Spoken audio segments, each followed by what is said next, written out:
Hello, this is the Public Relations Podcast. It's a podcast about what's going on the ground in PR and strategic comms today, where we talk to the people actually doing it. As this complex strategic comms world is constantly evolving, we find out exactly what is happening and what is working. Also, what is changing as well. In the society, the world, communications is changing all the time too. So we're finding out what people is finding is actually working on the ground. I'm Richard Midson. I had a career in PR and European politics. I was a news editor and journalist in the UK, and now I also teach PR subjects at a university. But today, more importantly, I'm joined by Ben Jacobson from inboundjunction.com, based in Tel Aviv, Israel. Hello to you, Ben. It's great to speak to you. Likewise. Thanks for having me, Richard. Tell us a little bit about your role, and then we'll get straight into it. Sure. Yeah. So I'm the Chief Content Officer at Inbound Junction. We do a mix of PR with offsite SEO and offsite GEO. So trying to get our clients to surface everywhere where their audiences are. If it's, through trusted publications, if it's through traditional Google search, or if it's through AI search. Building authority for them. Yeah, you're right at the cutting edge then with GEO as well. We'll have to talk about that. Also, just a quick mention, I forgot to say this, Ben and I are also going to be recording a chat about getting work in PR today just after we record this. So if you're interested in developing your career in that, we will be talking about that too. But Ben, let's start us off. I always love to talk about a campaign that you've been involved in recently and to get some ideas about what you did in it and what sort of things you saw. So can you give us an overview of the campaign you were thinking of? Yeah, sure. So we specialize in B2B tech companies, and we do a lot of thought leadership. We do what we call product marketing PR and a mix of kind of news with more kind of evergreen messaging. And so the campaign I wanted to talk about today was for a data analytics platform company, a software company. And basically, we've been working with them for about 2 years already. And it's been interesting to see how the different kind of messaging buckets, or different content assets, different channels, it all kind of cascades together in this kind of mix of different emphases that change over time. But also so much has changed in 2 years, hasn't it? Yeah, for sure. So, they first came to us with product rollout news that they had this big feature that they thought was going to be this killer feature that would differentiate them in the market. So we did a lot of work around the rollout, and then that kind of cascaded into product mentions and then thought leadership, in the months that followed. And then when GEO started to become more of a thing, we said, okay, so what are the prompt clusters that you guys want to appear in? Where do you want to have the share of voice? They're not one of the biggest companies in their space, but they do have some big clients, more enterprise focus. So, okay, so what are the prompt clusters for that audience that are most important, and trying to get them to appear in the answers for those. That's really interesting. How did you approach that though? Because as you've already said, they're quite a sort of niche company then. So how did you identify them? What was kind of the overall process?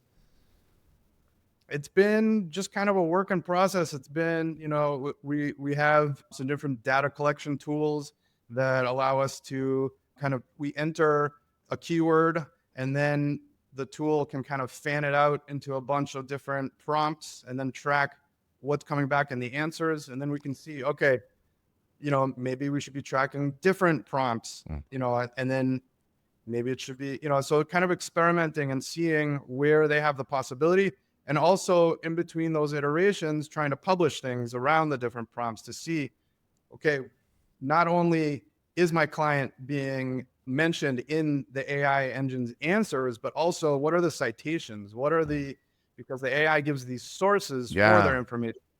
Are my PR hits being cited in the answers? So that to me shows I'm on the right track. But how did you start it though? Because you said you kind of put in the keyword, but it's like, were you going, okay, so we've got a client here who's got data analytics, they're targeting a particular B2B market, therefore what are the words that person or those sort of customers would be looking for?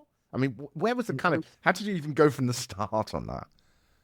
Yeah, it really just starts with, in my process anyway, I don't know if this is the best in every situation. It starts with a description of the product category, a description of the pain points of what the audience is looking for. Yeah, so the And then traditional approach in that sense, yeah. yeah, and then you just kind of refine from there. If you can get more specific, and then that helps too, but you don't want to get too specific. There's always a balance. And what have you kind of seen? It's interesting because you said in 2 years, you must have seen so much change in the way that geo has come in and the importance of it and how effective it's been as well. hmm Yeah. Well, look, from a business perspective, there's the awareness aspect that, it took a while, I think, for in-house marketing teams, in-house marketing leaders to really understand, what's going on with this shift. And then but then it's easy to explain to them, when was the last time you wanted to know something? Did you go to Google or did you go to ChatGPT? And then, oh Yeah. yeah, okay. This is what I was thinking about today, actually. I reckon I now go to ChatGPT probably 50 to 60% of the time. Right. I mean, So yeah, do we know what that's kind how I of reach percentage it people is? I now. mean, it sounds like you're like me, but I mean, do we know the kind of figures as to what the movement has been from like Google to Geo? Yeah. I mean, I've seen a lot of studies. I don't know exactly, but it's definitely the majority. I've seen some interesting Interesting. studies on what, people are saying. Traditional Google results are too cluttered. Mm, There's too many ads, mm, which is an interesting other wrinkle because now ChatGPT is going to start rolling out ads. mm, You have to do too much of your own research. It doesn't summarize things. You have to click through to everything to get what you want, as opposed to a concise answer that kind of summarizes all of the results. mm.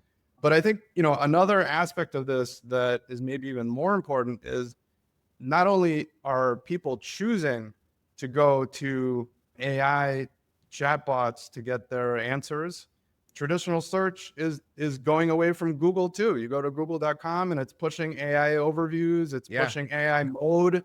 So, of course, SEO still matters. And a lot of the LLMs are basing their answers on what ranks, or I don't know if they're basing it on it, but there's a high correlation between top ranking web pages for a given keyword and what companies are going to be mentioned in AI answers.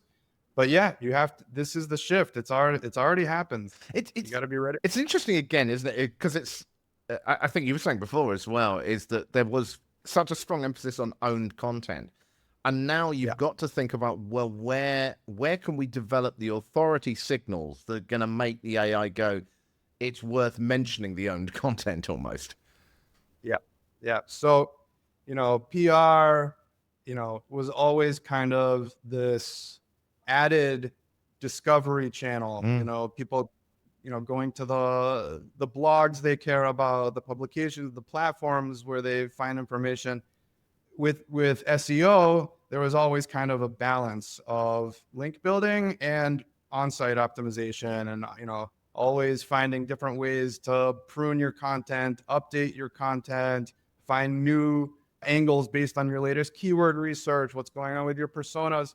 And I think SEO became, especially as the Google algorithms updated to kind of ignore more of like, you know, spammy link Yeah, building the tactics. noise. So Yeah, yeah. yeah, so SEO became more about owned media over the years. And I think with geo, yeah, there's a lot you can do with owned media. Some might say even more than an SEO, but the the earned media is really where you can make the difference with those authority signals and getting those citations. What are you finding with clients as well? I mean, even with the example with this client, are people adopting the idea of geo? I always wonder a little bit in a way.